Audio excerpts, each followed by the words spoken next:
Tes,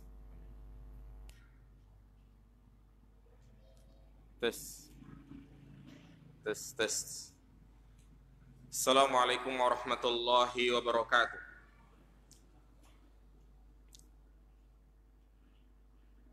Innal hamdalillah nahmaduhu wa nasta'inuhu wa nastaghfiruh wa na'udzu billahi min shururi anfusina wa min sayyiati a'malina. May yahdihillahu fala mudilla lahu wa may yudlil fala hadiyalah. Ashhadu an la ilaha illallah wahdahu la syarikalah wa ashhadu anna Muhammadan abduhu wa rasuluh la nabiyya ba'dah. Allahumma salli ala Muhammad wa ala ali Muhammad. Qala Allah ta'ala fil Qur'anil Karim, ya ayyuhalladzina amanu taqullaha wa qulu qawlan sadida yuslih lakum a'malakum wa yaghfir lakum dhunubakum wa may yuti'illaha wa rasulahu faqad faza fawzan 'azima. Wa qala an-nabiy sallallahu alaihi wasallam, fa inna asdaqal hadisi kitabullah wa khairal hadi hadi Muhammadin sallallahu alaihi wasallam wa syarrul umuri muhdatsatuha fa inna kulla muhdatsatin bid'ah fa inna kulla bid'atin dhalalah wa kulla dhalalatin finnar. Amma ba'du, ayyuhal ikhwah, a'azzani Allahu wa iyyakum jami'an. Alhamdulillah, bersyukur kita kepada Allah Subhanahu wa ta'ala yang telah banyak memberikan nikmat dan karunia kepada kita semuanya. Dan sampai saat ini alhamdulillah Allah Subhanahu wa ta'ala masih memberikan semangat, kesungguhan kepada kita untuk bisa hadir di majlis yang mulia ini. Oleh karena itulah kita memohon kepada Allah agar kita diberikan al-ilmun nafi', ilmu yang bermanfaat. Karena di antara perkara yang harus kita meminta tambahan kepada Allah yaitu tambahan ilmu. Lihatlah Rasul kita Muhammad sallallahu alaihi wasallam, orang yang paling mulia, orang yang paling alim, paling bertakwa, paling takut kepada Allah, di mana beliau mengatakan, inni atqakum lillah wa asyakum lillah. Aku adalah orang yang paling takut, orang yang paling bertakwa. Namun tetap Nabi SAW diperintahkan untuk meminta tambahan ilmu. Apa kata Allah? Wa qul Rabbi zidni ilma. Katakanlah, ya Rabb, tambahkanlah ilmu bagiku. Dan ternyata perintah ini beliau praktekkan setiap hari.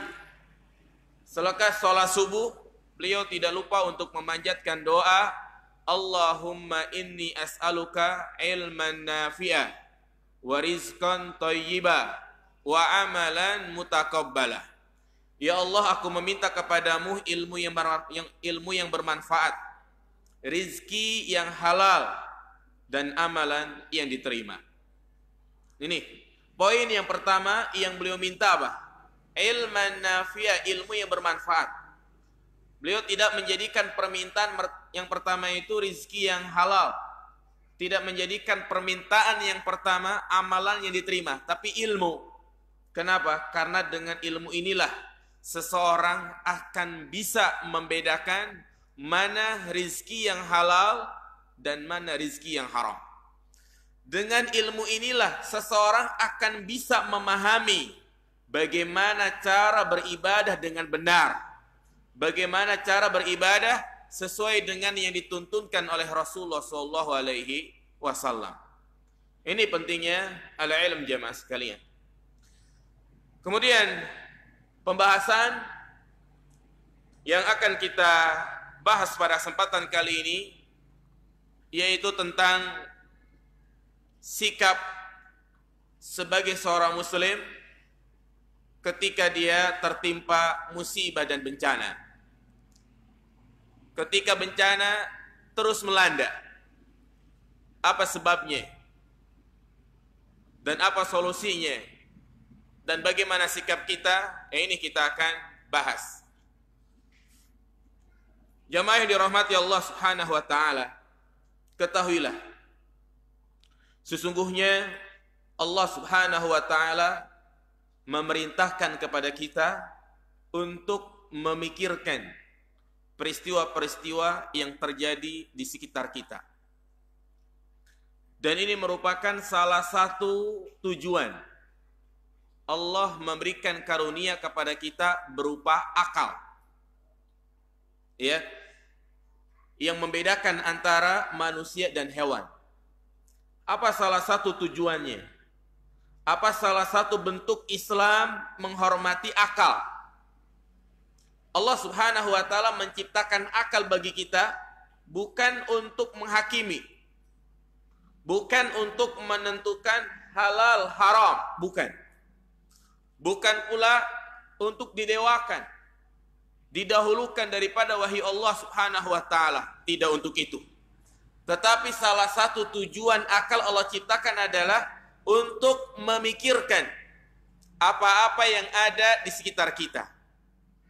Apa kata Allah dalam surat Ar-Rum ayat 8? Awalam yatafakkaru fi anfusihim ma khalaqallahu as-samawati wal ard wa ma bainahuma illa bil haqqi wa ajalin musamma.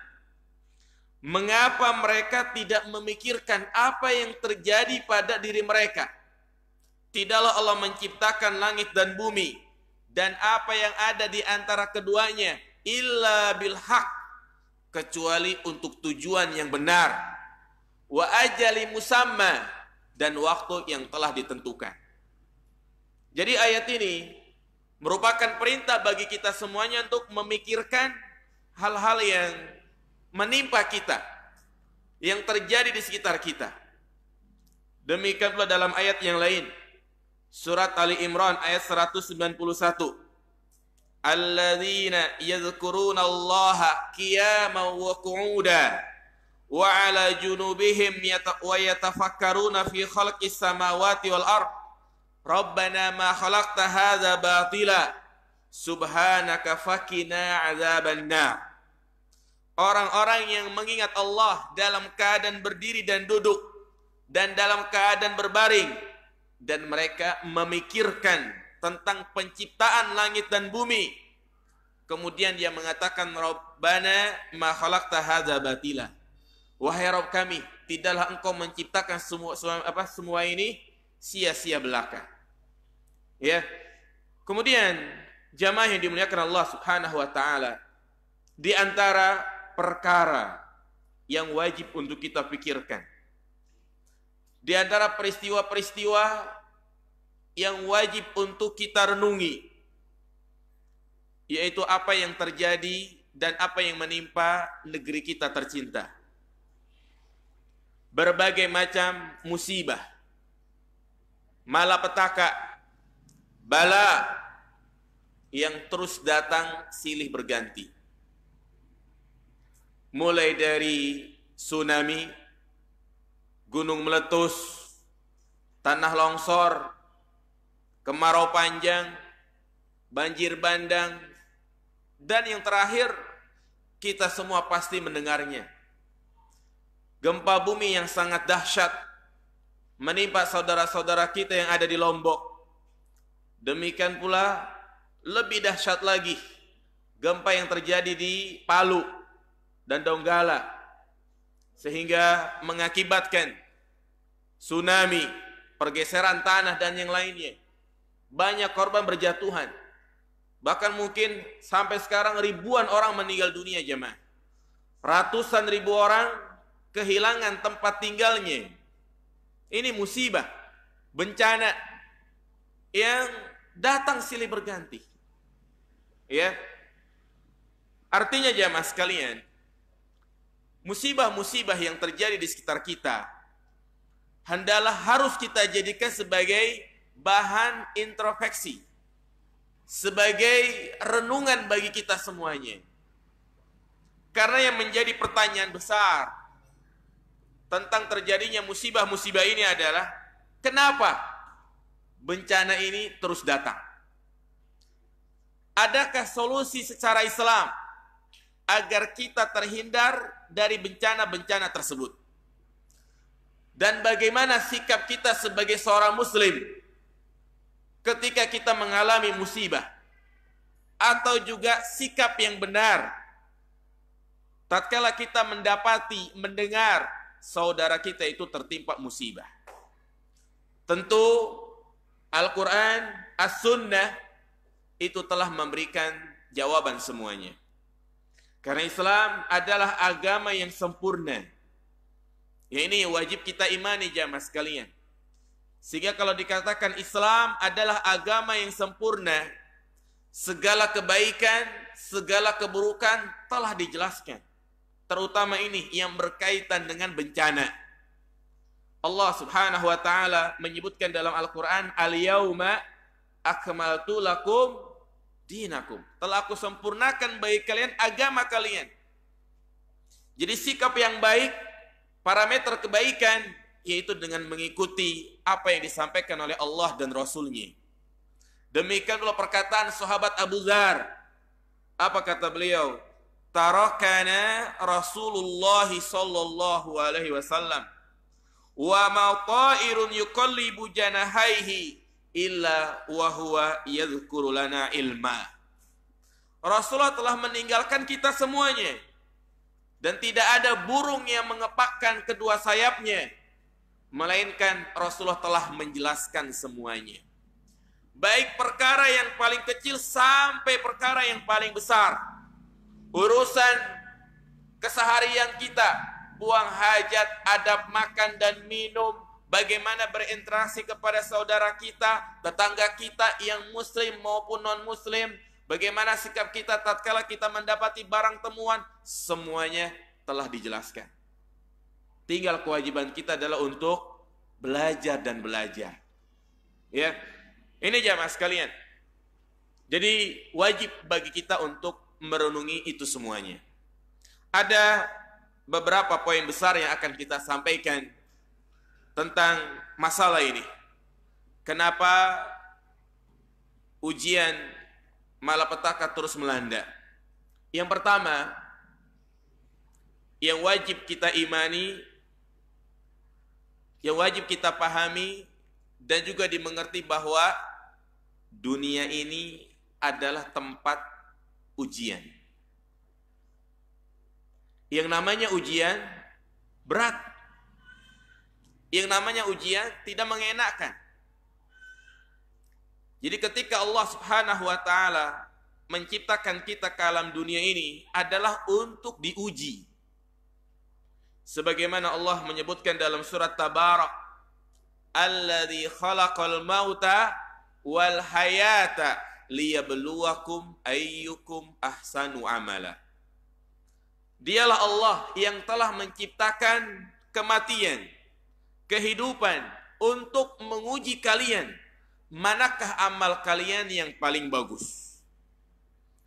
Demikian pula Allah menyebutkan dalam surat Shad ayat 147, "Wa nabluukum bisyarri wal khairi fitnah wa ilaina turja'un." Dan kami menguji kalian dengan keburukan dan juga dengan kebaikan. Artinya Allah memberikan kebaikan dan keburukan fitnah sebagai ujian, dan kepada kamilah kalian kembali. Ini yang harus kita pahami. Ya.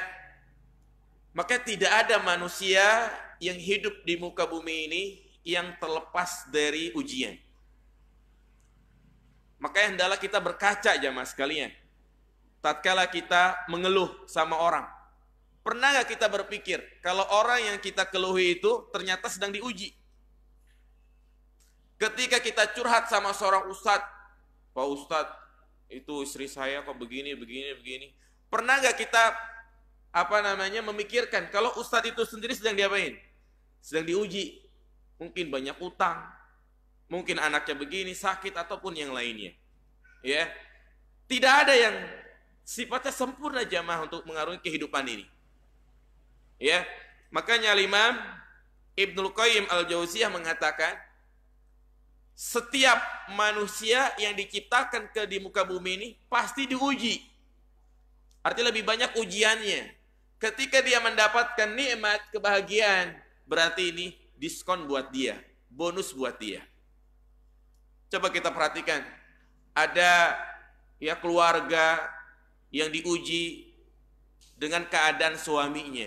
Suaminya nggak bertanggung jawab, keras, temperamental, dan juga ya selalu mengerjakan perkara-perkara yang haram. Padahal istrinya solehah, jilbab besar, suka hadir kajian. Dan ada juga sebaliknya, ya suaminya masya Allah rajin, bertanggung jawab, ganteng, kaya, tapi ternyata istrinya nusus, suka membangkang, bahkan selingkuh dan yang lainnya. Ya, ada juga yang diuji oleh Allah Subhanahu wa taala, yaitu apa? Keluarganya masya Allah, suami istri semuanya punya, kekayaan punya, rumah mewah, kendaraan banyak, investasi juga banyak, kontrakan 10 pintu. Tapi ternyata apa? Belum juga dikarunia anak. Ini ujian jamaah sekalian. Ya. Ada juga semuanya sempurna, anaknya anak punya, istrinya juga soleha, tapi ternyata anak yang nakal. Punya kasus sama polisi. Jadi inilah kehidupan jamaah sekalian.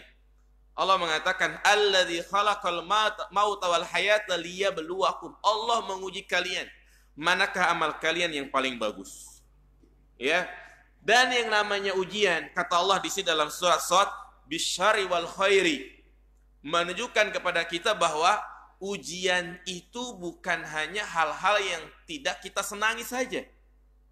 Tapi Allah menguji kita dengan dua perkara, yaitu dengan kenikmatan dan juga dengan kesengsaraan. Artinya kenikmatan itu adalah ujian. Ya, ketika seorang diberikan nikmat yang menjadi ujian bagi dia, apakah dia bersyukur atau malah kufur? Ketika Allah memberikan nikmat kepada dia, apakah dia membuat orang yang taat atau malah lalai? Perhatikan, yang namanya kehadiran anak ini nikmat bukan jemaah? Nikmat. Tapi itu akan menjadi suatu bencana kalau dia sampai melalaikan kewajibannya sebagai orang tua. Atau mungkin sampai dia melalaikan kewajibannya sebagai seorang muslim. Apa kata Allah Subhanahu wa taala? Innama amwalukum wa auladukum fitnah. Bahwasanya harta kalian, anak kalian adalah fitnah. Dan juga Allah mengatakan, ya ayyuhalladzina amanu la tulhikum amwalukum wala auladukum. Janganlah kalian dilalaikan karena anak kalian dan harta kalian. Ya. Makanya ketika seorang mendapatkan nikmat, apakah dia bersyukur, apakah dia kufur? Kalau dia kufur, berarti dia gagal di dalam menjalani ujian tersebut.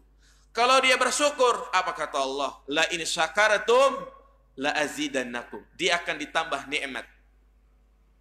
Ya. Ini jadi kebahagiaan, kenikmatan ini merupakan apa? Ujian. Lihat bagaimana Qarun jamaah sekalian. Orang yang paling kaya di zamannya. Ya, tapi karena dia membangkang, enggak mau bersyukur malah kufur, Allah tenggelamkan dia ke dalam tanah. Lihat bagaimana Nabi Sulaiman sama orang yang paling kaya di zamannya. Ya, tapi karena dia bersyukur, semakin tinggi derajatnya di sisi Allah Subhanahu wa taala. Ini bil khairi, Allah menguji dengan apa? Kenikmatan. Ya. Dan juga terkadang Allah Subhanahu wa taala menguji dengan kesengsaraan. Yaitu berupa kejadian-kejadian hal yang kita tidak inginkan. Kehilangan barang yang kita cintai, kita ditinggalkan oleh orang yang kita cintai. Kadang kita mengharapkan sesuatu tapi ternyata tidak tercapai. Pengen anak itu hafidhah atau bisa menghafal Quran, tapi ternyata ujung-ujungnya sudah di pesantren ke sana sini jadi preman, tukang nongkrong. Ada seperti itu. Ya, ini adalah ujian. Apa kata Allah dalam surat Al-Baqarah 155? Wala nabluwannakum. Perhatikan di sini. Sungguh benar-benar. Berarti ini suatu kepastian. Sungguh benar-benar kami akan menguji kalian minal khaufi, dengan rasa takut. Orang-orang yang ditimpa gempa, mereka merasakan takut yang luar biasa. Wal ju'i, lapar. Wa naqsi minal amwali wal anfusi was samarat, kekurangan harta, kekurangan jiwa, yaitu misalnya anak yang paling dia sayangi meninggal dunia. Istri yang paling dia cintai meninggal duluan. Was samarat, kekurangan buah-buahan. Wa basyiris sabirin. Berikanlah kabar gembira bagi orang-orang yang apa? Yang sabar. Ya, ini Allah menguji dengan kesengsaraan, dengan hal-hal yang kita tidak senangi. Tujuannya agar kita apa? Agar kita bersabar. Ini poin penting yang harus kita pahami, bahwa dunia ini adalah apa? Ujian. Ya, ujian adalah suatu yang pasti. Lebih khusus lagi kita sebagai seorang muslim, jamaah sekalian. Sebagai seorang hamba yang beriman, ketika dia menyatakan dirinya Islam, ketika dia menyatakan dirinya beriman kepada Allah, pasti dia akan diuji. Jangan dikira ketika kita masuk Islam enggak ada ujian. Inilah kadang-kadang orang masuk Islam karena yang dia pikirkan adalah materi. Ketika dia masuk Islam, mungkin dia akan ditinggalkan oleh keluarganya, mungkin akan dipecat dari pekerjaannya. Kadang karena memiliki hati yang masih lemah begitu ya, langsung murtad lagi. Ya, makanya ketika dia menyatakan dirinya Islam, jamaah itu pasti diuji. Baik diuji dengan perintahnya atau diuji oleh dengan larangannya, yaitu perintah-perintah Allah dan larang-larangannya. Allah menegaskan dalam surat Al-Ankabut ayat 2. Alif Lam Mim. Ahasiban nasu ayyutraku ayyakulu amanna wa hum la yuftanun. Alif Lam Mim. Apakah manusia mengira ketika seseorang mengatakan kami beriman, mereka tidak diuji begitu saja? Walaqad fatanna alladziina min qablihim, dan sungguh Allah Subhanahu wa taala, sungguh kami telah menguji orang-orang sebelum mereka. Fala ya'lamanna Allahu alladziina shadaqu wa la ya'lamanna al-kadzibin. Ketika Allah menguji seorang hamba, Allah hanya ingin tahu apakah dia termasuk orang-orang yang jujur, apakah dia termasuk orang-orang yang pendusta. Jujur dalam keimanannya dan dusta dalam keimanannya. Sama seperti seorang guru, jamaah sekalian. Wali kelas, guru, kalau ingin melihat kualitas muridnya, diapain dulu? Diuji. Ada UTS, PTS, ya, ada UH, ada UAS. Ya, ini tujuannya adalah untuk mengetahui kualitas muridnya. Nah, demikian pula Allah ketika ingin melihat kualitas hambanya dengan cara diuji. Dan tentunya seorang akan diuji sesuai dengan kadar keimanannya. Semakin tinggi kadar keimanannya, jamaah, maka semakin berat ujian yang akan dialami. Ini sudah menjadi sunatullah. Ya, semakin kuat imannya, semakin berat ujiannya. Makanya para ulama salaf ketika mereka diuji, mereka malah bersyukur. Ya. Kenapa? Karena kalau dia bersabar, maka dia menjadi orang-orang yang mulia di sisi Allah Subhanahu wa taala. Siapa yang tidak tahu terdapat dengan Nabi kita Muhammad sallallahu alaihi wasallam, atau secara umum para nabi dan rasul, mereka adalah orang-orang yang mulia. Mereka diuji dengan ujian yang luar biasa. Sehingga Rasulullah mengatakan, asyaddun nasi bala'an al-anbiya. Sesungguhnya orang yang paling berat ujiannya adalah para nabi. Tsummas salihun, kemudian orang-orang soleh. Tsummal amsal fal amsal, kemudian orang-orang yang semisalnya. Ya. Lihat kalau kita membaca sejarah Rasulullah sallallahu alaihi wasallam, beliau diuji dengan ujian yang bertubi-tubi. Sejak dia masih kecil, dia sudah ditinggal mati oleh bapaknya. Sebelum beliau lahir jemaah, masih di dalam kandungan, sudah ditinggal mati oleh bapaknya. Kemudian ketika berumur 6 bulan, seorang anak yang sangat membutuhkan kasih sayang, ditinggalkan oleh ibunya tercinta Aminah. Kemudian di usia 8 tahun, diuji lagi, ditinggal mati oleh siapa? Oleh kakeknya. Ya, belum lagi ketika beliau dewasa, hampir semua anak-anak beliau meninggal dalam usia muda. Abdullah, Qasim, Tahir, ya, Ibrahim meninggal. Semuanya ini dalam usia yang sangat relatif kecil. Ada yang 18 bulan, ada yang 2 tahun. Ujian jemaah. Belum lagi ketika beliau diutus menjadi seorang rasul. Bahkan ada 1 tahun yang tahun itu disebut namanya apa? Amul Huzn, tahun kesedihan. Dikatakan tahun kesedihan karena tahun itu Rasul diuji dengan ujian yang luar biasa. Ya, pamannya meninggal, istri yang beliau cintai meninggal dunia, Khadijah. 20 tahun beliau berumah tangga dengan Khadijah dan tidak menikah dengan wanita lain. Beliau baru poligami setelah Khadijah meninggal. Ya. Kemudian juga ketika beliau disuruh untuk hijrah berdakwah ke Taif, bukan malah mendapatkan sambutan hangat, tapi malah mendapatkan sambitan batu, ujian. Ya. Ini para nabi dan rasul, sehingga kita kenal dengan istilah ulul azmi, yaitu para nabi dan rasul yang memiliki ujian luar biasa yang kita tidak akan tahan jemaah. Nabi Ibrahim alaihissalam setelah sekian lama menunggu kehadiran seorang anak, selalu berdoa, bertahun-tahun meminta agar diberikan anak. Ternyata ketika Allah berikan ia seorang anak, masalah anak yang soleh, anak yang berbakti kepada orang tuanya, datang perintah untuk apa? Menyembelihnya. Hati siapa yang tidak tega jemaah sekalian? Hati siapa yang tidak merasa berat ketika disuruh untuk menyembelih anaknya? Ujian luar biasa. Belum lagi para sahabat, Bilal bin Rabah, Khabbab bin Arat, keluarga Ammar bin Yasir.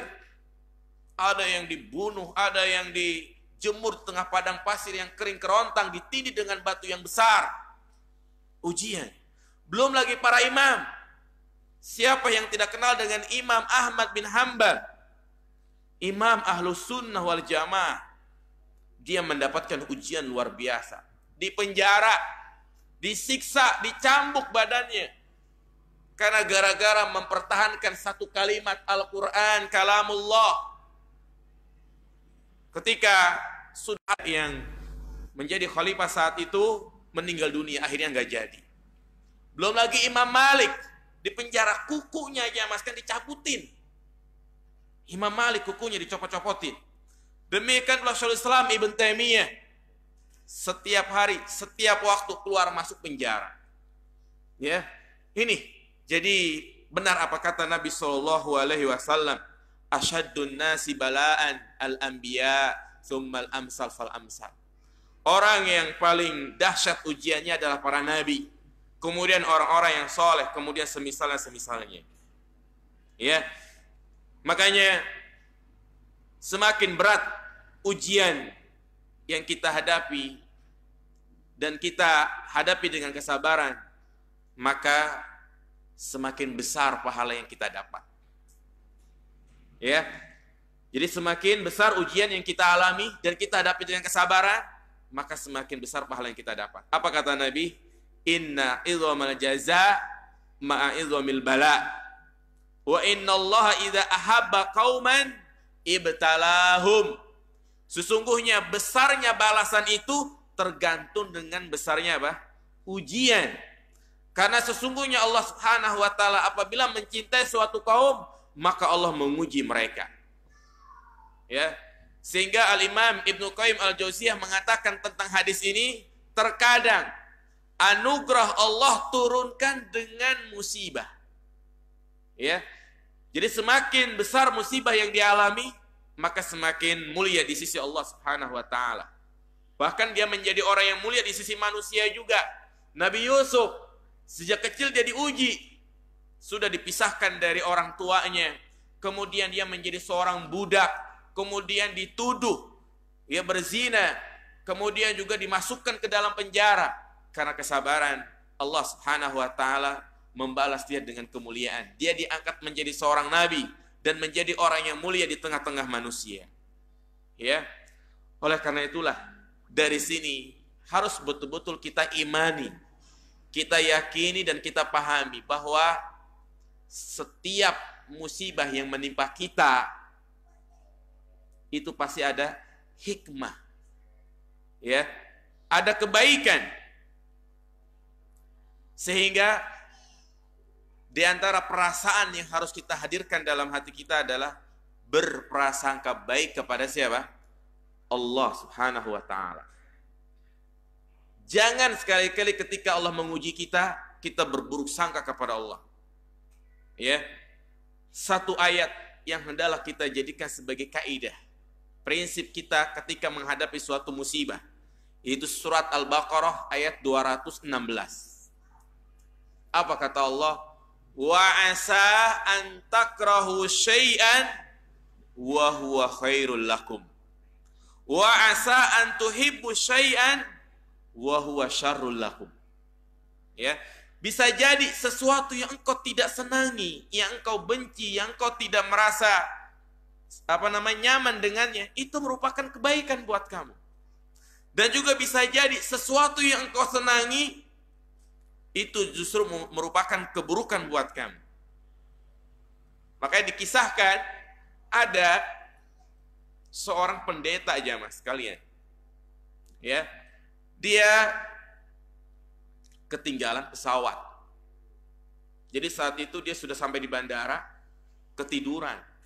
Dan tidurnya mungkin di tempat pojokan yang gak ada yang tahu. Diumumin berkali-kali, namanya dikasihkan tidur. Ya, gak bangun-bangun dia.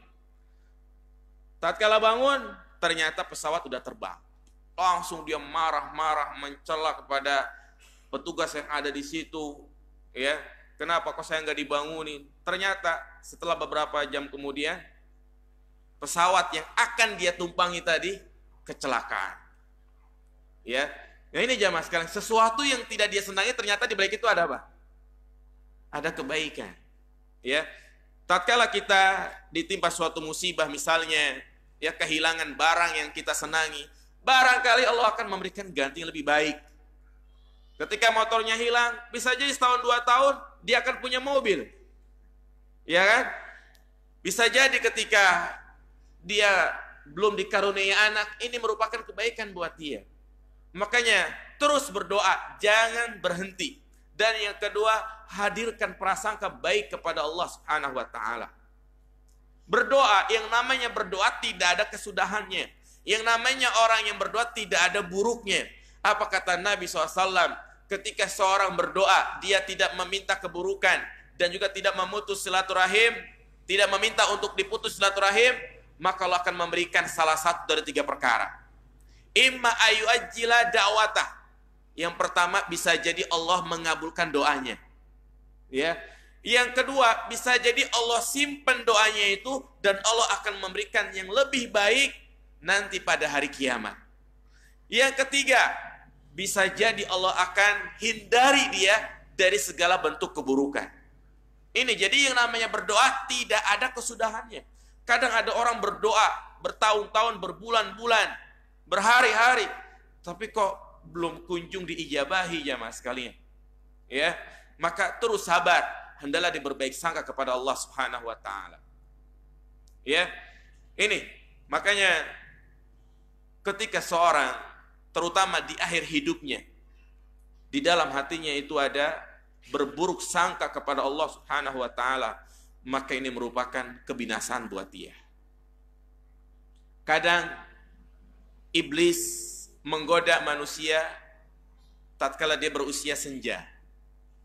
Allah uji dia dengan berbagai penyakit. Ya, Dia berobat ke sana ke sini ternyata nggak sembuh-sembuh. Dia berdoa, udah mengeluarkan banyak uang.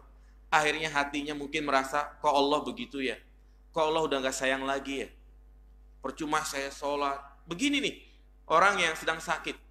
Maka tatkala kita menjenguk orang yang sakit jamaah sekalian, tidak hanya kita suruh dia untuk ibadah, tapi juga kita hibur dia. Kita support dia agar dia terus bersabar. Kenapa? Karena Allah Subhanahu wa taala menyebutkan dalam hadits qudsi, ana inda dhanni abdi bi. Aku itu tergantung prasangka hambaku. In dhanna khairan fa khairun lahu wa in dhanna syarran fa syarrun lahu. Jika dia berburuk sangka tentangku, maka keburukan buat dia. Ketika dia berprasangka, kok Allah nggak sayang lagi sama saya ya? Kok Allah pelit ya sama saya ya? Maka bisa jadi ketika dia meninggal, dia masuk neraka karena apa ini? Prasangkanya itu. Ya, tapi kalau dia berprasangka baik, mungkin adalah ujian, ini sebagai penghapus dosa. Karena ini, ya, makanya keadaan yang paling utama ketika dia ditimpa musibah adalah bersyukur. Memang berat. Ya, tapi yang wajib adalah apa? Bersabar. Kenapa bersyukur? Iya, karena setiap ujian yang dialami ini menjadi penghapus dosa. Ujian yang dialami akan mengangkat derajat dia. Ketika sendalnya hilang, bersyukur alhamdulillah. Ketika istrinya meninggal, alhamdulillah. Bersyukur bukan bisa nikah lagi, enggak. Tapi bersyukur karena bisa jadi Allah akan mengganti ya ujian yang dialami itu tidak lebih besar dari ujian yang lainnya. Nah, jadi ini poin yang pertama yang perlu kita pahami, yang perlu kita yakini bahwa dunia ini adalah tempat ujian. Dan setiap muslim pasti diuji. Jadi jangan suka berkeluh kesah. Apalagi berkeluh kesahnya di mana? Di tembok ratapan gitu kan. Di Facebook. Ya, aduh, suami saya kok jam segini belum pulang. Update gitu kan. Ya. Ini nggak boleh ya, Mas. Jangan suka mengeluh di media-media sosial. Ya. Karena orang yang membaca belum tentu ujiannya itu ya lebih ringan dari dia. Ya. Kemudian jamaah yang dimuliakan Allah Subhanahu wa taala, poin yang kedua ya, berkaitan dengan bencana yang selalu menimpa negeri ini, yaitu kita wajib mengimani, wajib meyakini bahwa semua musibah yang terjadi di muka bumi ini itu merupakan ketetapan Allah. Ya, merupakan takdir dari Allah Subhanahu wa taala.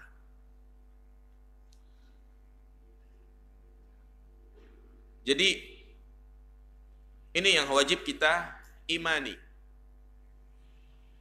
Inilah yang disebut dengan iman kepada apa? Takdir. Apa kata Allah Subhanahu wa taala dalam surat Al-Hadid? Ma asaba min musibatin fil ardi wala fi anfusikum illa fi kitabim min qabli an nabra'aha inna dzalika 'ala Allah yasir. Tidaklah musibah yang menimpa kalian dan musibah yang terjadi di muka bumi ini melainkan telah tercatat sebelum kami menciptakannya, dan bagi Allah itu adalah suatu hal yang mudah. Ya, bahkan Allah Subhanahu wa taala mencatat apa yang terjadi di dunia ini, baik berkaitan dengan nasib kita, kita menjadi orang kaya, miskin, siapa istri kita, kita punya anak berapa, kita punya rumah, punya mobil, itu semuanya sudah tercatat di mana? Di Lauhil Mahfuz. 50.000 tahun sebelum penciptaan langit dan bumi. Rasulullah mengatakan, innallaha kataba maqadiral khalaiq qabla ayyahluqas samawati wal ard qabla khamsina alfisana.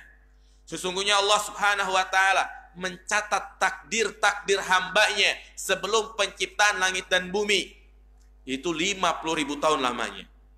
Ini yang wajib kita imani. Inilah yang merupakan keharusan. Yang merupakan rukun iman yang keberapa ini? Rukun iman yang keenam. Antu'mina bil qadari khairihi wa syarrihi. Engkau beriman kepada takdir Allah yang baik maupun yang buruk. Jadi Jangan sampai kita beranggapan terjadinya bencana itu hanya hukum alam. Terjadinya gempa bumi karena pergeseran lempeng bumi. Atau ini dan itu dan yang lainnya. Ya, jika kita meyakini hal itu, terjadinya bencana karena sebab-sebab alamiah, maka ini tidak akan meningkatkan keimanan kepada kita. Dan kita tidak ada kewajiban untuk meyakini itu semuanya. Tapi yang wajib kita imani itu semua sudah berdasarkan ketetapan Allah Subhanahu wa taala. Ini iman kepada takdir. Merupakan keimanan yang sangat penting. Seperti dikatakan oleh Abdullah bin Umar, "Walladzi nafsi biyadihi, law anna ahadahum anfaqa misla Uhudin zahaban, ma qabbalallahu hatta yu'mina bil qadar." Demi jiwaku berada di tangannya. Seandainya mereka berinfak dengan emas sebesar gunung Uhud, Allah tidak akan menerima infaknya sampai dia beriman kepada apa? Takdir. Ya, sahabat Ibnu Abbas mengatakan, al-qadaru nizamu tauhid. Iman kepada takdir itu merupakan porosnya tauhid. Faman wahhadallah, barang siapa yang mentauhidkan Allah, wa kadzdzaba bil qadar, tetapi dia mendustakan takdir, naqadha takdzibuhu tauhidah, maka pendustaannya itu membatalkan ketauhidannya. Ya. Jadi kita wajib mengimani bahwa semua yang terjadi ini atas kehendak siapa? Kehendak Allah Subhanahu wa taala, bukan siapa-siapa. Sudah tercatat dalam Lauhil Mahfuz. Apa yang dikehendaki oleh Allah pasti terjadi. Dan sesuatu yang tidak dikehendaki oleh Allah tidak akan terjadi. Walaupun manusia berkumpul untuk menentukan suatu perkara, tapi Allah tidak mengizinkan, maka itu tidak akan terjadi. Alangkah indahnya perkataan oleh Imam Asy-Syafi'i, "Ma syi'ta kana wa illam asya." Ya. Apa yang engkau kehendaki pasti terjadi walaupun aku tidak menghendaki. Wa ma syi'tu illam tasya lam yakun. Dan apa yang aku kehendaki tapi engkau tidak menghendaki, maka itu tidak akan apa? Tidak akan terjadi. Ya. Ya, walaupun adanya BMKG dan yang lainnya, kalau memang Allah sudah turunkan bencana, terjadilah bencana. Ini yang wajib tertanam di dalam hati kita. Itu semuanya sudah menjadi ketetapan Allah Subhanahu wa taala. Iya. Kemudian juga di antara poin yang harus kita ketahui bahwa terjadinya musibah, bencana di sekitar kita ini adalah peringatan. Ya, cambuk pecut dari Allah Subhanahu wa taala agar kita kembali kepadanya. Karena Allah memberikan peringatan kepada kita dengan dua cara. Melalui ayat-ayat syariah, atau yang kedua melalui ayat-ayat kauniyah. Ayat-ayat syariah itu apa? Al-Quran, hadis. Kita lihat di zaman sekarang jemaah.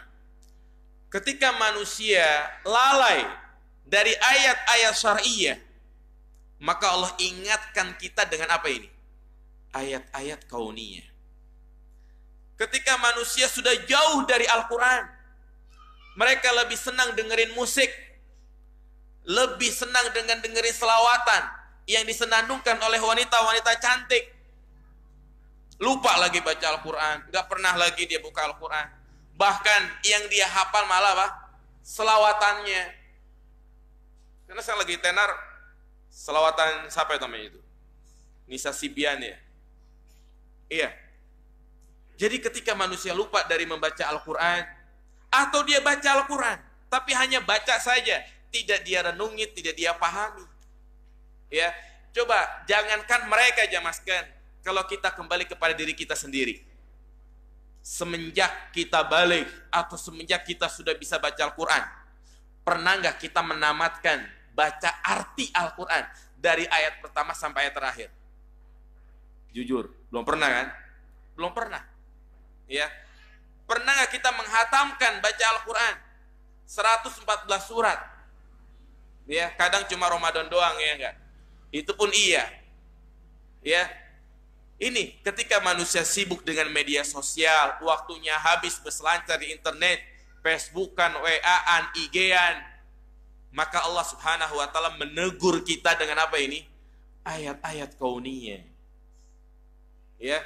Ini kejahilan jamaah. Ya, kita lihat di sana sudah tahu tertimpa gempa malah mengasih sesajen kepada penunggu ya laut yang ada di sana. Jadi ini harus kita pahami, peringatan. La'allahum, tujuannya agar kita kembali kepada Allah Subhanahu wa taala. Karena tidaklah terjadi suatu bencana, tidaklah terjadi suatu musibah melainkan disebabkan karena perbuatan dosa, perbuatan maksiat. Siapa yang bilang? Allah Subhanahu wa taala. Allah mengatakan, "Ma asabakum min musibatin fabima kasabat aydikum." Ya, tidaklah musibah menimpa kalian disebabkan karena ulah tangan kalian sendiri. Dan lebih jelas lagi Allah mengatakan dalam surat Ar-Rum ayat 41, "Zaharal fasadu fil barri wal bahr bima kasabat aydin nas liyudhiqahum ba'dalladzi 'amilu la'allahum yarji'un." Telah nampak kerusakan di muka bumi ini, baik di darat maupun di laut, itu disebabkan karena ulah tangan manusia, dosa, baik dosa kecil maupun dosa besar. Tujuannya apa? Allah turunkan kerusakan bencana agar mereka merasakan azab dari sebagian apa yang mereka kerjakan. Allah mengatakan yang Allah turunkan hanya sebagian jamaah. La'allahum yarji'un, agar mereka agar mereka kembali. Ya, makanya ketika terjadinya bencana seperti ini, hendaklah kita betul-betul sadar jamaah. La'allahum yarji'un, kembali kepada Allah. Jangan sampai tidak ada rasa takut. Ya, orang yang tidak merasa takut dengan adanya bencana-bencana seperti ini, berarti hatinya itu sudah sangat keras. Allah tidak menzolimi kita, tapi justru manusialah yang menzolimi dirinya sendiri. Allah menegaskan, "Maka Allahu liyudlimahum walakin kanu anfusahum yazlimun." Allah tidak menzolimi kalian, tapi kalian yang menzolimi diri kalian sendiri. Makanya bagus sekali yang dikatakan oleh Ali bin Abi Thalib, "Ma nazala balah illa bidzambin." Tidaklah turun suatu bencana melainkan disebabkan karena dosa. Wa ma rufi'ah illa bitaubatin. Dan tidaklah Allah angkat bencana tersebut kecuali dengan apa? Bertaubat. Ini salah satu efek dampak buruk dari kemaksiatan. Al-Imam Ibnu Qayyim Al-Jauziyah menyebutkan dalam kitabnya, kalau nggak salah Ad-Da'wa Dawa, bahwa setiap dosa yang kita kerjakan itu membawa efek buruk baik terhadap diri kita, keluarga kita, masyarakat setempat, bahkan di suatu negara. Membuat efek buruk terhadap diri kita, kadang kita sulit menghafal, berat untuk mengerjakan ibadah. Ini karena pengaruh maksiat. Innal khaira la yati illa bi khairin. Sesungguhnya kebaikan akan mendatangkan kebaikan. Maka sebaliknya, setiap keburukan akan mendatangkan keburukan.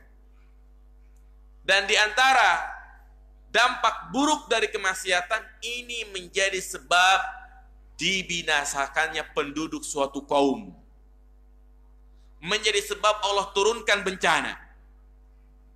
Ya.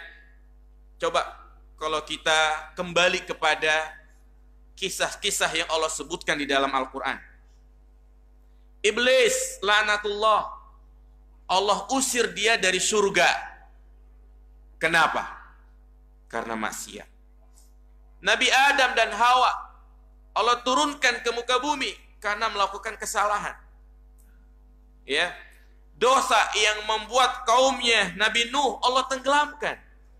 Demikian pula Allah Subhanahu wa taala membuat angin topan yang menghantam kaum Ad dan membuat mereka mati bergelimpangan.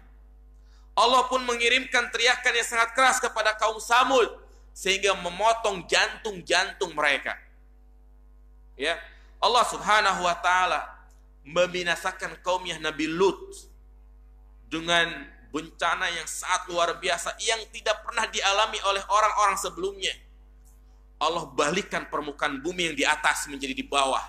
Setelah itu Allah hujani mereka dengan batu yang keras. Allah katakan, faja'alna 'aliha safilaha wa amtarna 'alaihim hijaratan min sijil. Kami balik permukaan tanah yang di atas menjadi di bawah. Seperti yang kita lihat di Palu itu kan. Berubah. Ya, tanah bagian dalam menjadi di atas, lumpur-lumpur semuanya ke atas. Tapi lebih dahsyat lagi kaumnya Nabi Lut. Faja'al wa amtarna, dan kami hujani mereka dengan batu yang keras, dengan tanah yang keras. Kenapa? Karena mereka melakukan kemaksiatan homoseksual lesbian. Allah binasakan kaumnya Nabi Shu'aib karena mereka berbuat curang terhadap timbangan. Allah tenggelamkan Fir'aun karena dia melakukan kesyirikan. Allah binasakan Qarun karena perbuatan dosa. Semuanya jemaah. Ya. Jadi Allah sebutkan dalam Al-Quran kenapa Allah binasakan umat-umat terdahulu? Karena sebabnya satu. Apa itu? Maksiat, dosa. Dan dosa-dosa yang dilakukan oleh umat-umat terdahulu ternyata ada semuanya di mana? Di negeri kita. Ada semuanya. Ya, pantas kalau negeri kita hampir setiap tahun terjadi musibah, tsunami, gempa bumi, dolar terus naik, rupiah terus merendah. Ya, kemiskinan di mana-mana. Hati ini nggak pernah merasa tenang, ekonomi nggak pernah stabil. Ya, permusuhan, perkelahian, nggak pernah ada rasa puas dalam hati. Ini karena pengaruh apa? Kemaksiatan. Ya, maka benarlah apa yang difirmankan oleh Allah Subhanahu wa taala tadi, telah nampak kerusakan di muka bumi ini karena disebabkan apa? Maksiat dan perbuatan dosa. Ya, apa dosa-dosa yang cepat mendatangkan bencana jemaah? Nah, ini kita bahas dosa-dosa yang mengundang bencana. Walaupun tadi secara umum, tapi ada dosa-dosa tertentu yang kalau penduduk negeri melakukannya, ini sangat cepat mendatangkan bencana. Yang pertama adalah syirik jamaah sekalian. Kesyirikan yang sering kita pelajari. Dan juga jangan bosan-bosan untuk mempelajari syirik. Mempelajari kitab tauhid. Kenapa? Karena ini sangat dibutuhkan di tengah-tengah umat di zaman sekarang. Kita harus bisa membantah mereka. Kalau mereka mengajak dialog, kita bisa membantah dengan secara ilmiah. Syirik ini menjadi sebab utama turunnya bencana. Allah Subhanahu wa taala menyebutkan dalam Al-Qur'an, alladzina amanu wa lam yalbisu imanahum bizulmin ulaika lahumul amnu wa hum muhtadun. Orang-orang yang beriman dan mereka tidak mencampur adukan keimanan mereka dengan kezaliman, itu kesyirikan, maka Allah akan memberikan keamanan dan berikan petunjuk. Berarti mafhum mukhalafah, pemahaman dari ayat ini, orang Islam yang mencampur adukan keimanan mereka dengan kesyirikan, maka Allah tidak berikan apa? Allah tidak berikan keamanan. Walaupun negeri kita mayoritas Islam, tapi pada kenyataannya membuat hati ini miris jemaah. Kadang orang Arab, orang Saudi bangga, Masya Allah Indonesia mayoritas Muslim. Tapi tatkala mereka datang ke sini, nangis, sedih. Masih banyak praktek-praktek kesyirikan. Tanggal 1 Muharram kemarin, bukan hanya ratusan, ribuan orang berbondong-bondong datang ke keraton di mana itu? Di Solo. Ya, untuk melakukan ritual kesyirikan tanpa ada rasa malu, tanpa ada rasa bersalah. Kirap Kebobule yang mereka menganggap sebagai titisan Kiai Selamat, menunggu kerbau itu buang kotoran, kemudian dibawa pulang sebagai bentuk tabaruk. Nauzubillah jamaah. Ini syirik, jelas-jelas kesyirikan. Tumbal, sesajen, orang percaya dengan jimat, wafak, ya benda-benda yang dikeramatkan, keris, Kemudian masih banyak di sekitar kita dukun-dukun yang berkedok ustadz, penyihir, santet, teluh, tenun. Ini kesyirikan jamaah sekalian menjadi sebab utama turunnya bencana. Terus yang kedua apa? Riba jamaah sekalian. Riba. Ya. Suatu hal yang kita tidak bisa pungkiri. Di negeri kita yang namanya praktek riba sudah suatu hal yang sulit untuk kita hindari. Mau beli motor ada ribanya, mau beli mobil ada ribanya. Ingat, Allah memberikan ancaman yang sangat keras. Yamhaqullahu riba wa yurbis shadaqat. Allah mencabut keberkahan riba dan mengembangbiakan sedekah. Artinya, kalau di penduduk negeri banyak melakukan praktek-praktek ribawi, siap-siap Allah cabut keberkahan. Dan ingat, Allah mengatakan yamhaqu. Dalam bahasa Arab al-muhku itu Allah mencabut secara pelan-pelan. Sehingga ini menjadi faktor utama. Kenapa rupiah terus merendah, melemah. Dolar terus naik sampai sekarang ini 15.200 ya mas sekalian. Terus naik. Ya, kita sebagai rakyat kadang-kadang cuma nyalahin presidennya, pemimpinnya, menteri keuangannya. Kenapa tidak menyalahkan diri kita sendiri? Karena kita masih melakukan praktek-praktek ribawi. Apalagi negara kita sistem ekonominya ini kapitalis. Coba lihat dari zaman Soeharto, kemudian Megawati, Habibie, SBY, pernah nggak dolar turun lagi sampai 2000? Nggak pernah. Nah ini Allah binasakan secara apa ini? Pelan-pelan jemaah. Ya, tidak ada solusi yang paling jitu kecuali kita yang sudah paham untuk segera meninggalkan praktek-praktek ribawi. Walaupun itu hanya sedikit jamaah. Secuil 1 dirham riba, itu dosanya lebih buruk dari 36 pezina. Kadang dikit-dikit ngambil rumah gitu kan, saya mah ikhlas kok. Tepat waktu, bayarnya setiap tanggal 1.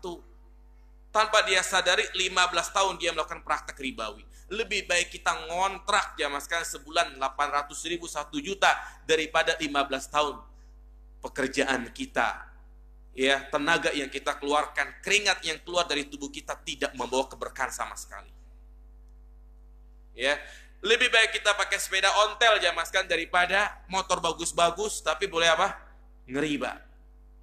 Ya, maka kita jangan tergiur ketika tetangga sudah manasin ninjanya gitu kan, kita masih manasin sayur asem. Ya ini karena riba bahaya. Rasulullah mengatakan ijtanibu as-sab al-mubiqat. Jauhilah oleh kalian 7 perkara yang membinasakan. Membinasakan jamaah di dunia maupun di akhirat. Di antaranya adalah ar-riba. Di dunia Allah akan cabut rasa qanaah dalam hatinya. Nabi mengatakan, ma aksara ahadun minar riba illa kanat akibatu amri ila killah.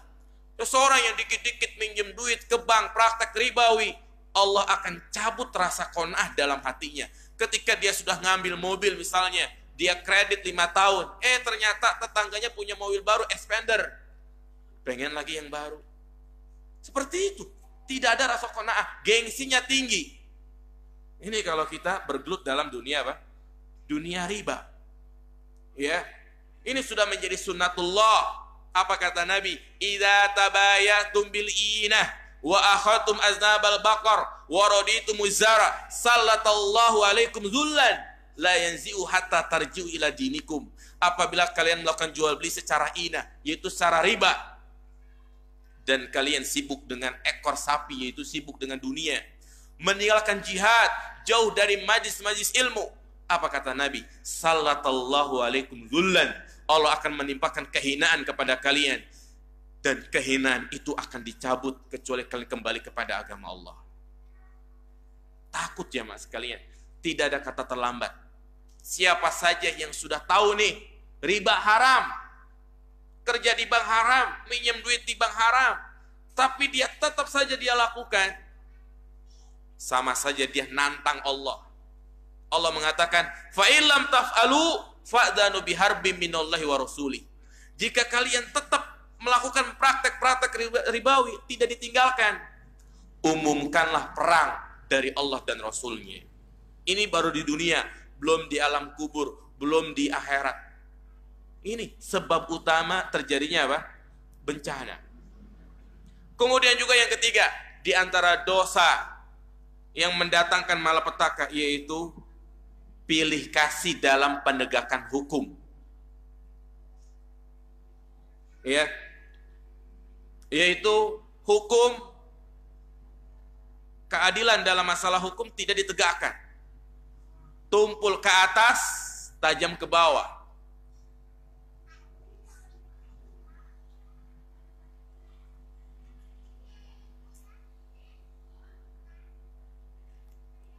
Iya. Apa kata Nabi SAW dalam hadis yang sahih? Fa innama ahlakal ladzina min qablikum annahum kanu idza saraka fihim syarif taraku wa idza saraka fihim ad-dha'if aqamu alil had. Bahwasanya sebab umat-umat sebelum kalian dibinasakan. Kenapa? Tatkala ada orang-orang yang mulia melakukan pencurian, mereka meninggalkan hukuman had. Tetapi tatkala rakyat jelata yang melakukan pencurian, baru mereka menegakkan hukum apa? Hukum had. Ya. Kemudian yang ke berapa? Yang keempat, zina.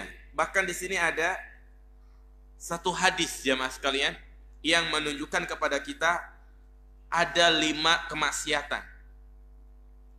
Ya. Hadis dikeluarkan oleh Imam Ibnu Majah dengan sanad yang sahih, disahihkan oleh Al-Imam Al-Albani dalam kitabnya As-Sahihah nomor 106 dari sahabat yang mulia Umar bin Khattab radhiyallahu taala an. Perhatikan baik-baik hadis ini. Rasulullah bersabda, "Ya ma'syarul muhajirin."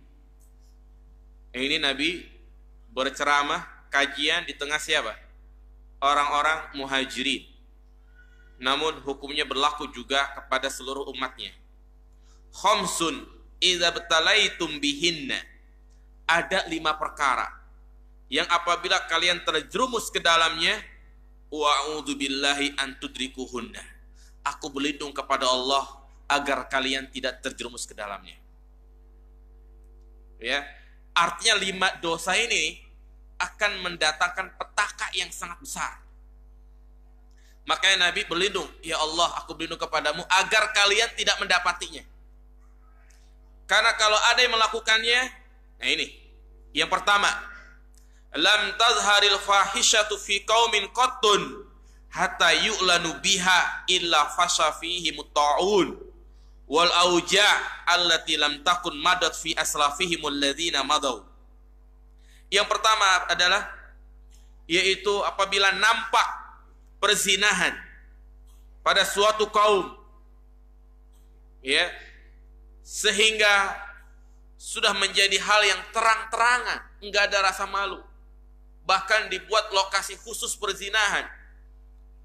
Nah, apabila di suatu negeri, di suatu kaum sudah merebak perzinahan, maka apa kata Nabi? Illa fasha fihim. Allah Subhanahu wa taala akan mengirim kepada mereka taun, ya, wabah, wal auja, penyakit-penyakit yang belum pernah dialami oleh generasi-generasi sebelumnya. Ini zina jamaah. Sehingga sudah menjadi kewajiban kita, khususnya bagi tokoh, RT, RW, sesepuh di kampung itu, jika dia mendapatkan informasi ada lokasi untuk perzinahan, maka wajib dia menegakkan amar ma'ruf nahi munkar. Ya. Kenapa? Karena kalau Allah sudah turunkan bencana, maka yang kena bukan dia doang, tapi siapa? Semuanya kena. Yang soleh semuanya. Lihat seperti yang ada di Lombok. Ya. Kalau kita melihat Lombok itu di sebagian tempat banyak tempat-tempat maksiat. Ya, seperti di pulau-pulau ada gili air, gili terawangan, gili manuk. Kadang bahkan ada satu pulau apabila laki-laki datang ke situ disambut sama perempuan yang tidak berpakaian. Nah, ketika Allah marah, Allah murka, apakah cuma sebagian doang mereka itu yang diazab jamaah? Tidak semuanya. Ini gempa bumi datang secara tiba-tiba. Gempa bumi datang tidak memberikan informasi duluan. Enak kalau berikan informasi dulu kan, orang-orang soleh minggir sana. Gak ada seperti itu. Nah, ini perzinahan. Kemudian kata Nabi yang kedua, walam yankusul mikyal wal mizan illa ukhidu bisinin wa syiddatil maunah wa jawri sultani alaihim.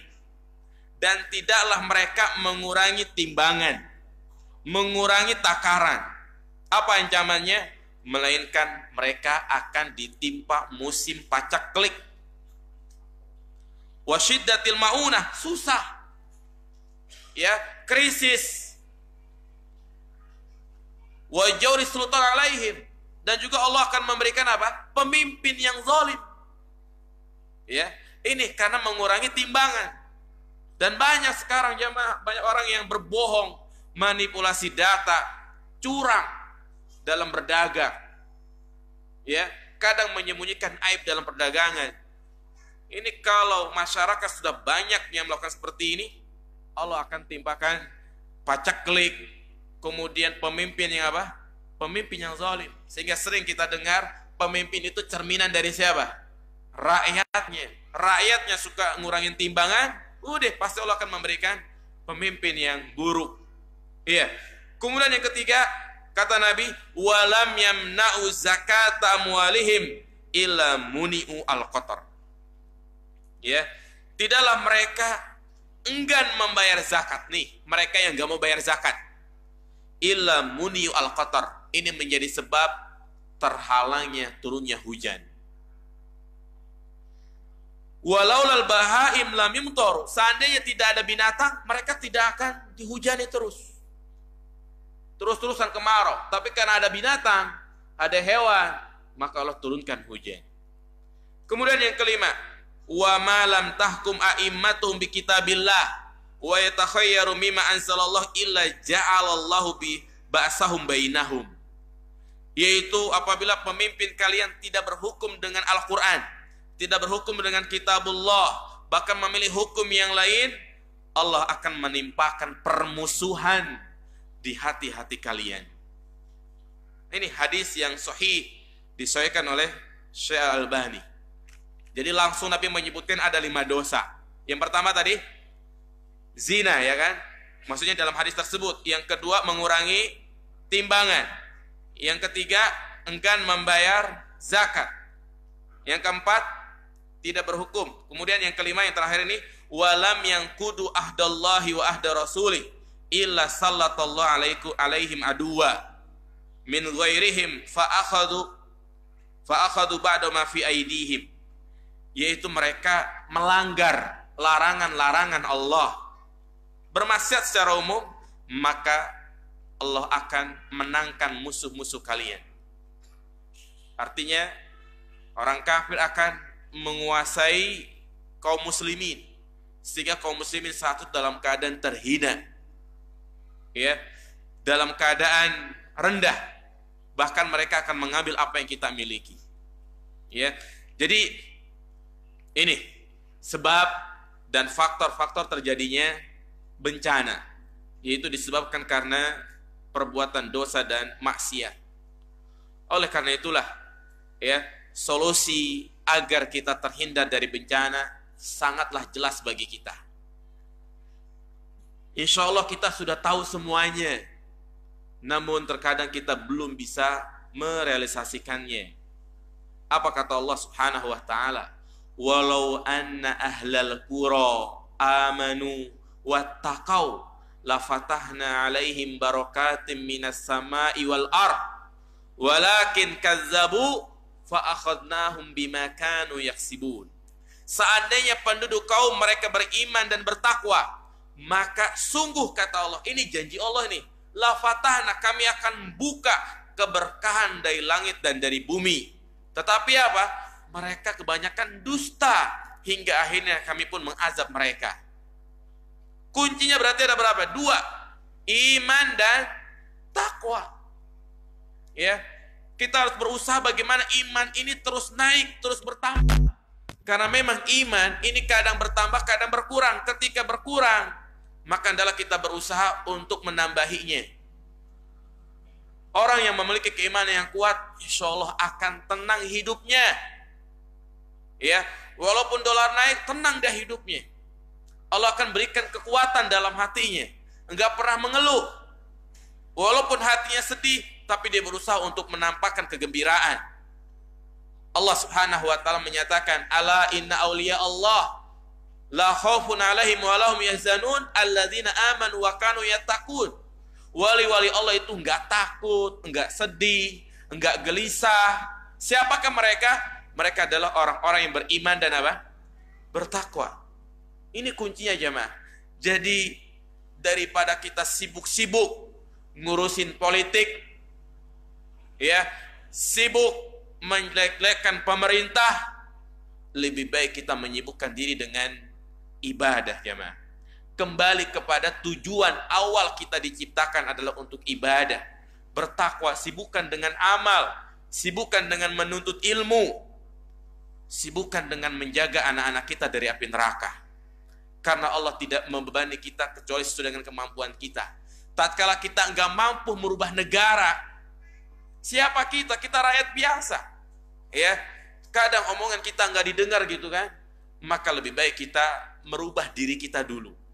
Karena Allah mengatakan, "Innallaha la yughayyiru ma biqaumin hatta yughayyiru ma bi anfusihim." Allah tidak akan merubah keadaan suatu kaum sampai mereka merubah keadaan dirinya sendiri.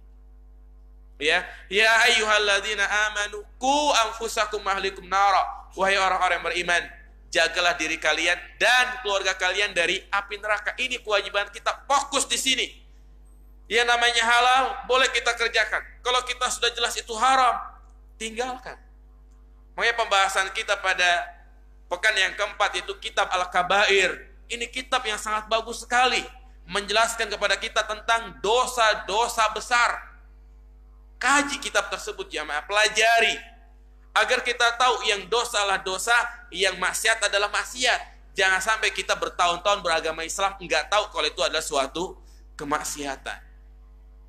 Ya, ini bencana malapetaka di atas kejahilan. Ya, dan juga perbanyak istighfar. Bagi kita yang merasa memiliki banyak dosa, maka perbanyaklah istighfar, bertaubat kepada Allah. Apa kata Nabi Nuh? Allah menceritakan tentang ucapannya Nabi Nuh dalam surat Nuh ayat 15 atau ayat 10. Faqultu astaghfiru rabbakum innahu kana ghaffara yursilis samaa 'alaikum midrara wa yumdidukum bi amwal wa banin wa yaj'al lakum jannati wa yaj'al lakum anhara.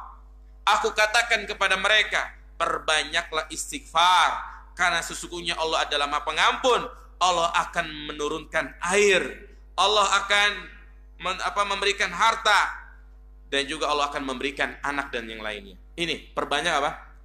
Istighfar, dan dibarengi dengan taubat, dibarengi dengan rasa takut kepada Allah Subhanahu wa ta'ala. Kapanpun dan dimanapun ada kesempatan bagi kita untuk melakukan kebaikan, kerjakan. Kapanpun dan dimanapun, walaupun tidak ada orang yang terdekat dengan kita, walaupun tidak ada teman kita, sahabat kita, di situ ada peluang maksiat, maka tinggalkan jamaah. Ya, sehingga kita disuruh untuk selalu muraqabah. Apa muraqabah? Merasa diawasi oleh Allah Subhanahu wa ta'ala. Jadi ingat tadi poin yang sudah kita jelaskan. Yang namanya setiap kemaksiatan yang kita lakukan, ini pasti membawa apa? Efek yang buruk jamaah. Kita hanya mendapatkan sesuai dengan apa yang kita inginkan. Tapi ya, kalau kita menggambarkan tentang pedihnya azab neraka, luar biasa. Ya, ini kunci agar kita terhindar dari musibah: iman, takwa, taubat, perbanyak apa? Istighfar. Nah, kemudian juga di antara poin yang terakhir yang perlu kita jelaskan di sini bagi kita yang ada di sini, yang tidak merasakan gempa, yang tidak merasakan azab, untuk selalu waspada. Waspada di sini bukan berarti kita ganti tiang rumah kita dengan beton, tidak. Tetapi waspada ya, hendaklah kita tidak menunda-nunda untuk melakukan kebaikan. Apa kata Allah Subhanahu wa taala dalam surat Al-A'raf ayat 96?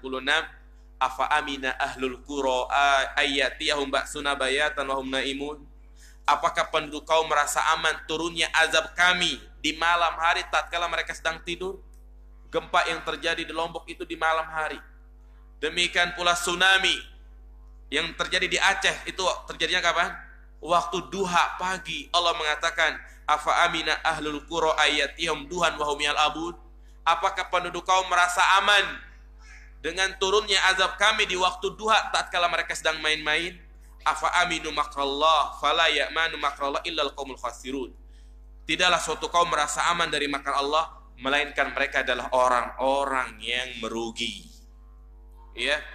Dan ingatlah apa yang disebut dengan istidraj. Apa itu istidraj? Orang yang nggak pernah diuji. Maksudnya apa? Ketika seseorang selalu melakukan kemaksiatan, tapi ternyata rezekinya lancar.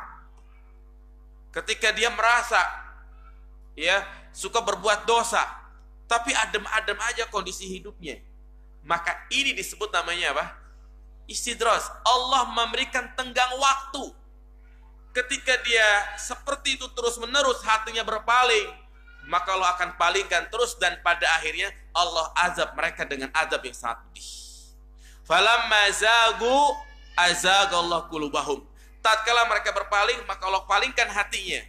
Tatkala mereka sudah di atas puncak ya kesesatan, baru Allah turunkan azab yang sangat pedih. Allah mengatakan dalam surat Al-An'am ayat 44, falamma nasu ma dzukiru bih fatahna alaihim abwaba kulli syai' hatta idza farihu bima utu akhadnahum baghtatan fa idahum mublisun. Tatkala mereka lupa dari peringatan-peringatan, maka kami akan buka pintu kebahagiaan. Orangnya kaya, rumahnya mewah, enggak pernah sakit, ya. Namun tatkala mereka berada di atas puncak kenikmatan, akhadnahum baghtatan, kami siksa mereka secara apa? Tiba-tiba, fa idahum mublisun, dan mereka pun berputus asa. Ya. Jadi ini disebut namanya apa? Istidraj. Hati-hati dengan istidraj. Makanya kita jangan merasa iri, enak ya orang kok jarang sholat, rezekinya lancar. Kita rajin kajian, rezekinya seret. Ya kok orang-orang kafir, masya Allah rumahnya mewah-mewah di Gading Serpong itu kan, di BSD. Justru itu namanya apa? Istidraj. Karena kesuksesan bukan dilihat dari banyaknya harta. Ini ya.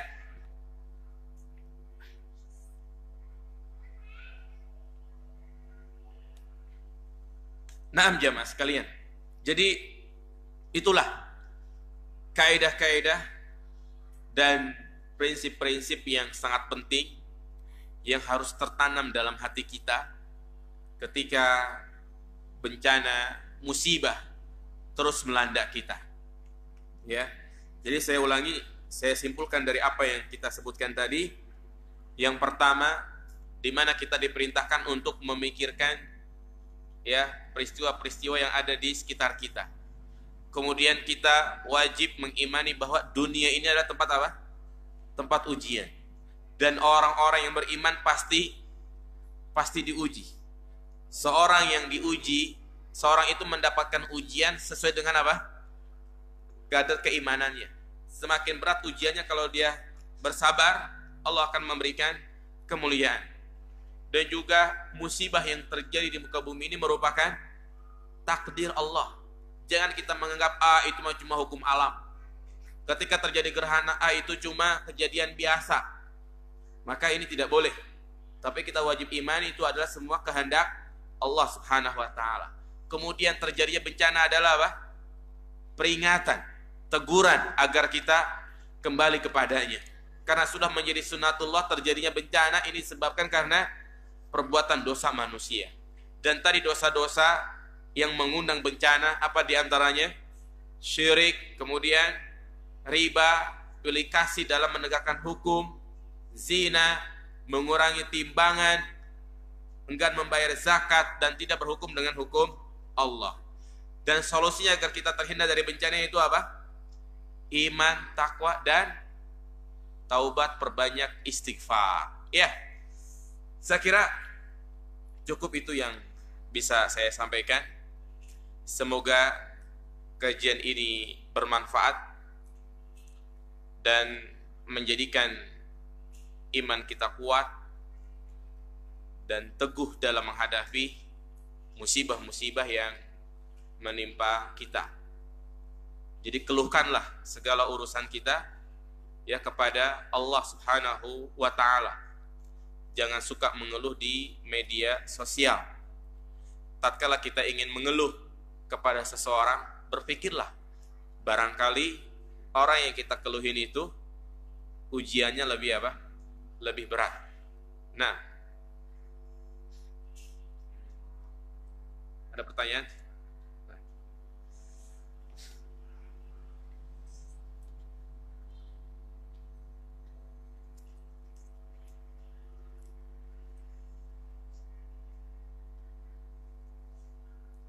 Ustadz, bolehkah kita mengeluhkan hati kita di buku harian atau di Facebook namun dengan bahasa yang orang tidak paham, dengan bahasa yang tinggi-tinggi?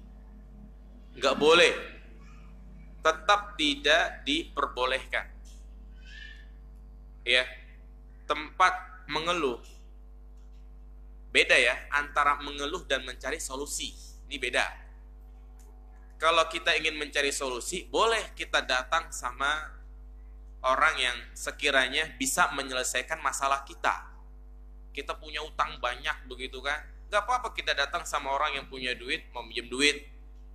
Bukan berarti kita punya utang diem aja. Ya, boleh itu mencari solusi, gak masalah. Mengeluh itu artinya ya dikit-dikit yang mengeluh. Aduh, saya mah orangnya banyak utang. Ya, dikit-dikit mengeluh sakit-sakitan. Ya, maka kita itu jamaah harus punya izzah yang kuat. Ya, sekiranya kita bisa menyelesaikan ekonomi kita, udah kita selesaikan sendiri. Kalau bisa jangan pinjam sana pinjam sini, usahakan. Kecuali dalam keadaan sangat darurat. Kalau dikit-dikit kita minta sama orang, ya atau juga ya dengan bahasa-bahasa sindiran, dia tulis di grup, dia tulis di Facebook yang tujuannya agar orang simpatisan sama dia, ya, maka ini ya suatu sifat yang merendahkan kita. Lebih baik kita memberi, jangan apa? Jangan selalu berharap untuk diberi. Karena kalau orang itu selalu diberi terus, nanti lama-lama tuman. Tahu tuman? Kebiasaan. Sehingga nggak mau berkorban. Ya, ini seorang dai, seorang ustadz, siapapun dia harus punya izzah yang kuat. Ya, demikian loh di sini nggak boleh dia dikit-dikit mengeluh di Facebook. Ini seperti orang Yahudi jamaah. Jadi kalau orang Yahudi kan mereka mengeluh di tembok ratapan. Di Israel itu ada tembok ratapan. Nah, ketika seorang Muslim mengeluh di tembok Facebook berarti sama dengan siapa ini? Orang-orang Yahudi. Jadi jadikan Facebook itu media-media untuk dakwah. Ya sekiranya kalau banyak madorotnya, maka lebih baik ditutup Facebooknya. Ya, nah, jadi tetap tidak diperbolehkan. Karena apa yang kita tulis itu akan dihisab oleh Allah. Pikirkan terlebih dahulu sebelum kita menulis, ya sebelum kita nge-share sesuatu di WA. Karena itu akan menjadi ya hisab. Makanya tatkala kita punya akun baru, misalnya Facebook, IG, itu menambah hisaban kita. Ya, menambah hisaban kita. Kalau itu adalah kebaikan, insya Allah akan bernilai baik. Tapi kalau itu keburukan, apalagi perempuan, dikit-dikit upload ya foto wajahnya, ini nggak boleh. Bisa jadi ini menjadi dosa jariah. Karena ketika seorang wanita mengupload fotonya, wajahnya, pasti yang kebanyakan perempuan upload fotonya sudah dandan belum? Pasti sudah dandan, cantik. Gak mungkin dia udah mukanya cemong habis masak diupload di Facebook, enggak kan? Nah, ketika diupload banyak yang nge-like, banyak yang ngeliat, dan orang lihat itu kan macam-macam pandangannya. Kalau pandangan hasad bisa jadi kena ain. Ya, kalau yang lihat adalah laki-laki, dia hayal sambil onani gitu kan, naudzubillah, maka ini akan menjadi dosa jariah buat dia. Jadi nggak boleh. Bagaimana hukumnya orang yang menjadi aparat tapi dengan nyogok? Bagaimana gaji seumur hidup? Dan apa yang kita lakukan jika kita seorang aparat? Iya, jadi ini pekerjaan yang seperti ini jelas haram ya, karena Rasulullah mengatakan la'anallahu rasi wal murtashi. Allah melaknat orang yang Allah melaknat orang yang menyogok dan disogok. Ya, kalau dia tidak bertaubat, maka akan terus dia berdosa. Jadi kalau memang dia sudah masuk ke instansi tersebut jadi aparat, bagaimana untuk membersihkan dosa dia? Kalau dia sudah menyogok, maka dia harus betul-betul ya bertaubat dengan taubat nasuha. Artinya nggak harus resign. Dia harus resign kalau memang di tempat kerjanya itu ada maksiat. Ya. Jadi jalan keluarnya ya udah dia bertaubat dengan taubat nasuha, perbanyak sedekah. Kemudian juga jangan sampai dia menerima sogokan juga gitu kan. Ya. Jadi ini hanya dosa di awal saja. Tidak dosa untuk seterusnya. Nah, jadi solusinya itu bukan resign, tapi dia bertobat dengan tobat nasuha. Jika dahulu kita pernah membeli kendaraan dengan cara riba, tapi setelah kita tahu kalau ternyata riba itu berbahaya, apakah kita harus menjual kendaraan tersebut dan atau tidak apa-apa disimpan?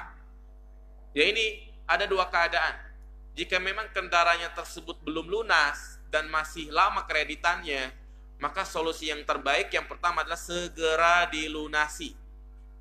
Ya, dia harus jual aset-asetnya jika memang harus menjual asetnya, menjual emas atau mungkin menjual motornya untuk melunasi utang riba itu. Kalau memang dia tidak punya aset atau juga minjem duit nggak ada gitu kan, maka solusi yang terbaik adalah dia lepas. Artinya dia jual lagi kendaraannya, daripada dia bertahun-tahun melakukan transaksi ribawi. Ini kalau memang belum apa? Belum lunas. Kemudian yang kedua, kalau itu sudah lunas dan sudah dia pakai dan dia dulu nggak tahu, maka sudah, yang sudah-sudah. Artinya nggak perlu dijual. Ya, tinggal banyak dia bertaubat, perbanyak sedekah, dan jangan diulangi lagi. Ya, ini. Kemudian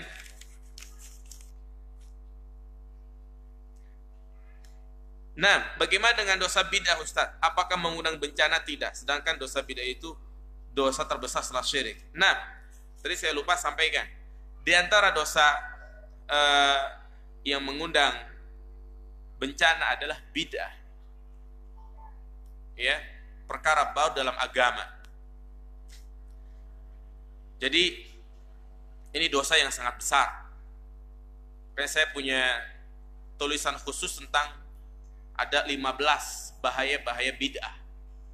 Menganggap Nabi itu berkhianat, kemudian juga ya mengubur sunnah dan juga mendatangkan bencana. Ini berdasarkan kemaksiatan secara apa? Secara umum. Jadi setiap bid'ah itu adalah maksiat dan dosa yang sangat besar. Kenapa? Karena Rasulullah hampir setiap hari itu ceramahnya isinya tentang apa? Bid'ah. Fa inna astaqal hadis kitabullah. Jadi jangan bosan-bosan kita mengingatkan kepada umat untuk meninggalkan kebid'ahan. Dan juga jangan bosan-bosan hadir kajian yang di situ dibahas tentang apa? Bid'ah. Karena ini perkara yang sangat bahaya. Ya, nanti pada hari kiamat pelaku-pelaku bid'ah wajahnya itu hitam. Allah mengatakan yauma tabyadul wujuh wa taswaddul wujuh. Ya, nanti pada hari kiamat ada wajah-wajah yang putih, mereka adalah ahlu sunnah, dan wajah-wajah yang hitam, siapakah mereka? Ahlu bid'ah. Bagaimana membedakan antara ujian, peringatan, dan azab dalam lingkungan keluarga? Untuk maksiat apa saja menyebabkan seorang disibukkan dengan urusan dunia dan sulit khusyuk dalam ibadah? Ya, bagaimana membedakan antara ujian, peringatan, dan azab dalam lingkungan keluarga?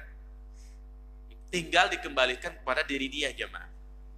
Kalau dia orang yang bertakwa, beriman, kita merasa nih beriman, rajin sholat, terus tertimpa musibah, berarti itu adalah apa? Ujian. Ya, kalau kita sering ninggalin sholat, sering melakukan praktek ribawi, kemudian Allah berikan kita musibah, berarti itu adalah apa? Teguran, azab. Hendaklah kita segera untuk bertaubat. Jadi mudah untuk membedainnya. Kembali kepada diri masing-masing, yang intinya, contoh, Allah mengazab, ya kan? Allah menurunkan gempa bumi.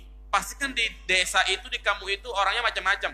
Ada yang pelaku LGBT, berarti itu sebagai apa? Azab. Tapi kena juga tribun tanah orang yang rajin sholat, berarti ini adalah ujian buat dia. Nah, bentuk maksiat apa saja menyebabkan seorang disibukkan dengan urusan dunia dan sulit khusyuk dalam sholat? Iya, jadi maksudnya apa ini? Bentuk maksiat apa saja menyebabkan seorang disibukkan dengan urusan dunia? Secara umum, dosa itu membuat sholat kita tidak khusyuk. Ya, sering ada pembahasan bagaimana agar kita khusyuk dalam sholat. Satu, telinga kita jaga. Kalau mata ini selalu jelalatan, sholatnya tidak akan pernah khusyuk. Cukup, semoga bermanfaat. Subhanakallahumma wa bihamdika asyhadu an la ilaha illa anta astaghfiruka wa atubu ilaik. Assalamualaikum warahmatullahi wabarakatuh. Iya, jadi minggu keempat Ustadz Yudi ya. Nah, jadi untuk bulan ini minggu keempat Ustadz Yudi, karena minggu keempat saya mau safar.